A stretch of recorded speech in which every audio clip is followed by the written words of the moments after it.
Un tragico epilogo per uno dei campioni più longevi del ciclismo italiano. Davide Rebellin è morto ieri travolto da un camion in sella alla sua bicicletta a Montebello Vicentino. Aveva 51 anni e aveva disputato la sua ultima gara appena un mese fa.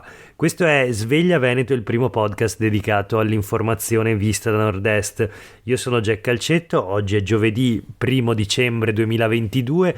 La prima notizia del giorno riguarda la morte del campione veneto Davide Rebellin, campione di ciclismo, aveva 51 anni, quest'anno si era ritirato dal ciclismo professionale.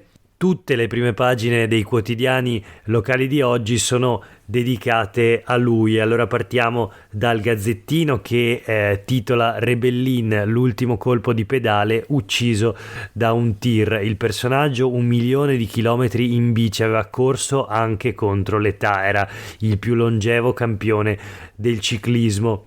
Aveva infatti interrotto pochi mesi fa, a 51 anni, la sua lunghissima carriera da ciclista nel appunto ciclismo professionale. Rebellin ucciso da un camion pirata, questo è il titolo sul Corriere del Veneto. Si era da poco ritirato ma ancora pedalava, caccia all'investitore, forse non si è accorto di nulla. Addio al campione, tragedia sulle strade vicentine, il ciclista travolto dalle ruote di un grosso articolato che non si è fermato. L'ira del fratello, ora trovate quell'autista e si apre il dibattito con le voci delle star della bici, dei ciclisti professionisti che dicono di essere inascoltati. Allora nelle pagine del Corriere del Veneto di oggi troviamo appunto le reazioni di alcuni ciclisti professionisti che parlano dello stato dell'arte della sicurezza sulle strade in Italia e dicono sostanzialmente che qui non è sicuro per loro, per i ciclisti professionisti, e infatti raccontano della fuga dei team in Spagna. Vanno ad allenarsi appunto in Spagna i ciclisti, dove il governo ha previsto multe salatissime per gli automobilisti che superano senza rispettare il 1,5 metri di distanza dal ciclista in strada, e dove sono previste regole più stringenti.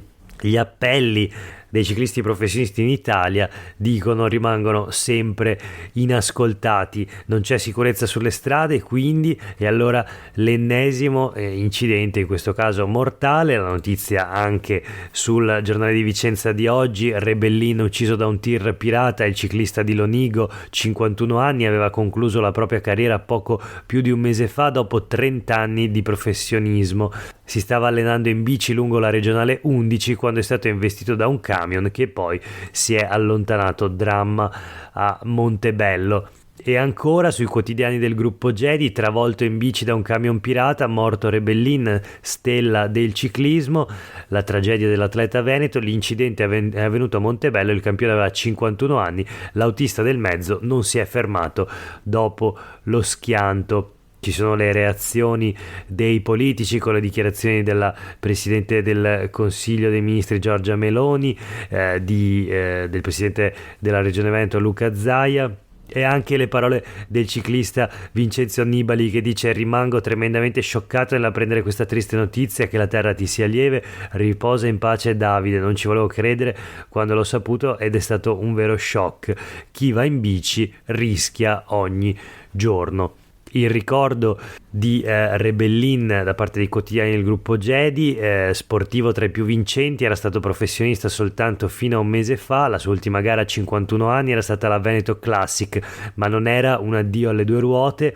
Moreno Argentina, ex ciclista, dice per lui andare in bici era più naturale che camminare, era un amore senza fine.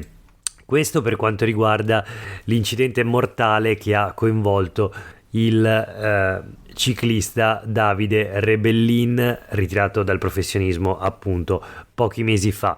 Proseguiamo con la rassegna stampa di oggi e parliamo di borse di studio e di bilancio regionale. I conti del Veneto L'assessora regionale all'istruzione Elena Donazan conferma che mancano 26 milioni di euro per le borse di studio degli studenti delle università venete, fondi di competenza regionale naturalmente, in quanto il diritto allo studio è una competenza della regione. L'assessore Donazan dice sono aumentati gli importi e il governo ha ampliato anche la platea dei beneficiari senza prevedere però i fondi. Insomma, sarebbe colpa del governo. In particolare Donazan attacca il decreto del governo Draghi che appunto aumentava gli importi delle borse di studio. Va cambiato oppure devono darci i fondi necessari. Sono 18.530 gli universitari in Veneto che hanno diritto al contributo con le nuove regole. 14.429 di questi, pur essendo aventi diritto, ma non hanno ancora ricevuto la borsa di studio, la stragrande maggioranza. Quindi 80,7 milioni di euro il fabbisogno per le borse di studio agli atenei, agli studenti universitari degli atenei veneti. 17,5 milioni di euro quelli introitati dalla tassa regionale per il diritto allo studio. 13 milioni derivano dal PNRR, 17,3 milioni provengono dal Fondo Nazionale. Insomma, ne mancano all'appello altri 26 e spiega l'assessora regionale all'istruzione Elena Donazan, la regione non può mettere questi 26 milioni, non ci sono, non li riesce a tirare fuori e inserire nel bilancio. E questo perché? Sostanzialmente perché il bilancio della regione Veneto è poverissimo, nel segno dell'austerità. Il Veneto si conferma anche nel 2023 l'unica regione a statuto ordinario a non applicare l'addizionale IRPEF, o meglio ad applicare l'aliquota più bassa per tutte le fasce di reddito, anche per le più alte. E quindi, lo dice la stessa Donazan, non ci sono le risorse per finanziare le borse di studio. In Veneto abbiamo sempre rispettato la legge coprendo la quota minima. Non abbiamo fatto di più come per esempio altre regioni, perché i fondi a disposizione sono quelli che sono, dice Donazan. Si consideri che non ho l'addizionale IRPEF perché l'ho lasciata nelle tasche dei veneti, ma appunto questa scelta, una scelta politica naturalmente, che Zaia rivendica peraltro ogni anno dal 2010, è una scelta che appunto impoverisce il bilancio regionale e riduce i margini di manovra della regione. Quindi non ci sono soldi per le borse di studio. L'assessora Donazan lancia un appello a Roma, dove peraltro il governo non solo è sostenuto dalla stessa maggioranza, ma è pure guidato da Fratelli d'Italia, il partito di Elena Donazan. Quindi in qualche modo dovrà dirci questo partito se i soldi per le borse di studio degli studenti veneti arriveranno appunto da Venezia oppure da Roma, oppure non arriveranno proprio, perché questi 26 milioni di euro al momento, parola di Donazan, mancano all'appello. E allora parliamo anche di bilancio regionale. La commissione bilancio ieri in Consiglio regionale ha licenziato la manovra, legge di stabilità, collegato e bilancio di previsione 2023. Anche il prossimo anno sarà quindi senza addizionale IRPEF. 300 milioni di euro che avrebbe prodotto l'addizionale IRPEF, appunto introdotta secondo le ipotesi che nel mese scorso era circolata appunto negli ambienti della regione, una ipotesi che è stata fatta circolare, di cui si è discusso, perfino Zaia non l'aveva esclusa quest'anno, e l'assessore regionale al bilancio aveva aperto un dialogo con le categorie, i rappresentanti delle organizzazioni sindacali, una ipotesi che però è tramontata ancora prima di nascere, ancora prima di essere formalizzata nero su bianco. C'è invece un leggero aumento dell'IRAP, l'altra tassa di competenza regionale, 10,8 milioni di euro che saranno pagati da alcune imprese con l'aumento dell'IRAP. L'IRAP infatti riguarda le attività produttive.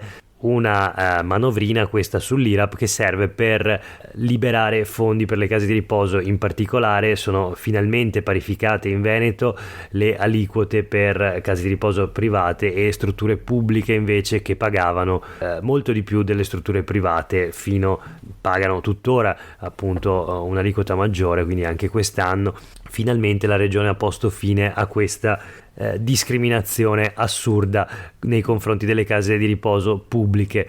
Questo insomma per quanto riguarda il bilancio regionale. Naturalmente nei prossimi giorni, nelle prossime settimane continueremo a seguire la sessione di bilancio e l'approvazione appunto della manovra. Ma ora voltiamo pagina. Sui quotidiani del gruppo GEDI: gettonisti, tetto di 100 euro l'ora, i direttori delle ULSS adeguano i compensi. Parliamo quindi di sanità, parliamo dei medici a gettone cosiddetti, il diktat della regione per mettere un freno a un mercato drogato e all'aumento della spesa pubblica.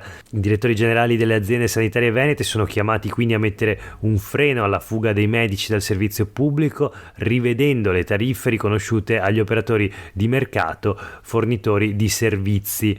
In sostanza è il problema per esempio dei pronto soccorso del Veneto. Oltre la metà sono sostanzialmente gestiti da cooperative esterne con medici a gettone che prendono compensi anche superiori ai 100 euro l'ora, ma appunto dalla regione adesso arriva una circolare che prevede appunto un tetto massimo di 100 euro l'ora per i medici che vanno a coprire le assenze, i buchi negli organici delle ULSS venete. Nuovi criteri quindi per i processi di esternalizzazione, indicazioni che i direttori generali delle ULSS stanno attuando. I problemi che hanno spinto, leggiamo sui quotidiani del gruppo GEDI, il capo della sanità regionale a prendere questa posizione sono da un lato la grande difficoltà delle ULSS a reperire medici specialisti da inserire nel loro organico, dall'altro il tentativo di frenare la fuga del personale dagli ospedali.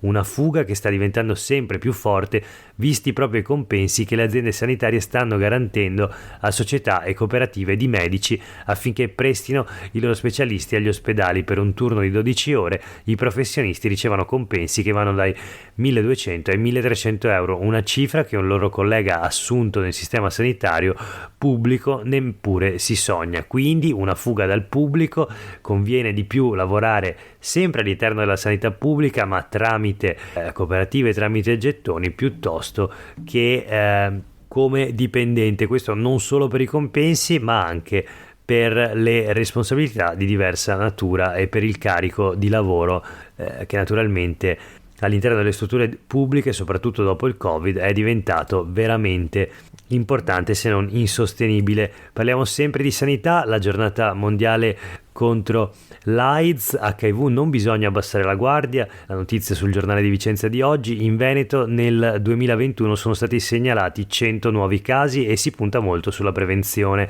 La giornata mondiale ci ricorda che anche dopo 2 anni di Covid non bisogna abbassare la guardia contro l'HIV. Anche in Veneto sono stati fatti progressi significativi dagli anni 90, ma rimane ancora un problema globale di salute pubblica ed è necessario uno sforzo ulteriore. Queste le parole dell'assessore alla sanità del Veneto, Manuela Lanzarin, che ha commentato il quadro regionale in occasione della giornata mondiale contro l'AIDS che si tiene oggi. In Italia nel 2021 1770 le nuove diagnosi di infezione da HIV, pari a un'incidenza di 3 nuove diagnosi ogni 100.000 residenti. Tale dato conferma il trend in diminuzione rispetto agli anni precedenti. Per quanto riguarda la regione del Veneto, il trend è simile, con circa 100 nuove notifiche registrate nell'anno 2021. L'incidenza risulta leggermente inferiore al valore nazionale, 1,9 casi ogni 100.000 residenti. Nella nostra regione, spiega l'assessora Lanzarin, un importante strumento di prevenzione e di contrasto è la Peer Education, programma finalizzato a promuovere corretti stili di vita in modo da contrastare i fattori di rischio per l'HIV e altre malattie sessualmente trasmissibili. Infine, l'ultima notizia di oggi riguarda le trivelazioni in mare. Martella, segretario regionale del Partito Democratico Veneto e senatore della Repubblica Italiana, propone un emendamento contro le trivelle nel Polesine. Il senatore del PD dice che è in pericolo il futuro di un'area tra le più delicate. Gli fa eco Luana Zanella di Europa Verde. Zaia chiede al governo di modificare il decreto aiuti quater. La preoccupazione quindi del Partito Democratico e degli ambientalisti: il delta del Po ha subito una subsidenza fino a 4 metri negli ultimi anni, non si può rischiare ancora con nuove trivellazioni in Adriatico, e quindi va fermata la decisione del governo, invece che con il decreto aiuti quater ha dato il via libera appunto alle trivelle in mare. Per oggi è davvero tutto, grazie per aver ascoltato questa puntata di Sveglia Veneto. A tutte e tutti voi una buona giornata.